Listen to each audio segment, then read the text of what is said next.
Friends, நான் மஜித் பேசுகிறேன். இப்போ நம்ம பார்க்குறோம்ல, இந்த மொபைல் வந்து மோட்டோ எட்ஜ் 30 அல்ட்ரான்னு சொல்லிட்டு பாக்ஸு ஃபுல் கிட்டு, கிட்டத்தட்ட சீல்டு கட்டு ஒரு மொபைல் வந்து பார்த்திங்கன்னா புது மொபைலாக நம்ம பார்த்துட்ருக்கோம். இந்த மொபைல் வந்து ஒயிட் கலர் வேறு. ஸோ இதை ஓப்பன் பண்ணுங்கள் சார். ஸோ சார்ஜர் பாக்ஸு எதுவுமே வந்து பார்த்திங்கன்னா அந்த சார்ஜர்லாம் அவங்க எடுத்து கூட பார்க்கல. ஸோ மொபைல் அவ்வளோ புதுசாக இருக்குது.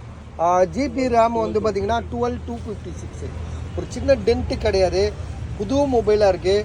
ஸோ இதுக்கு வந்து பார்த்திங்கன்னா வாரண்டி இருக்கா? வாரண்டி வந்து இது ஷோரூம் டெமோ பீஸுன்றனால வாரண்டி கிடையாது பஸ். ஆனால் மொபைல் வந்து பார்த்திங்கன்னா சீல்டு கட்டுமா தான் இருக்குது, பார்த்தாலே தெரியும் உங்களுக்கு. ஸோ ஜிபிலாம் வந்து சூப்பராக இருக்குது. 12256, 8GB ரேமு, 128. ஸோ மொபைல் வந்து பார்த்திங்கன்னா நம்ம யூஸ் பண்ணுறதுக்கு இந்த மோட்டோவை பொறுத்த வரைக்கும் நம்ம சொல்லவே வேண்டியதில்லை, வேறு லெவல் போனுது.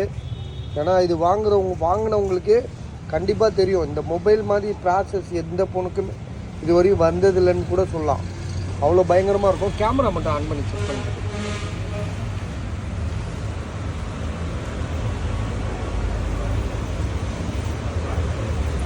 கேமரா எல்லாமே சூப்பராக இருக்குது.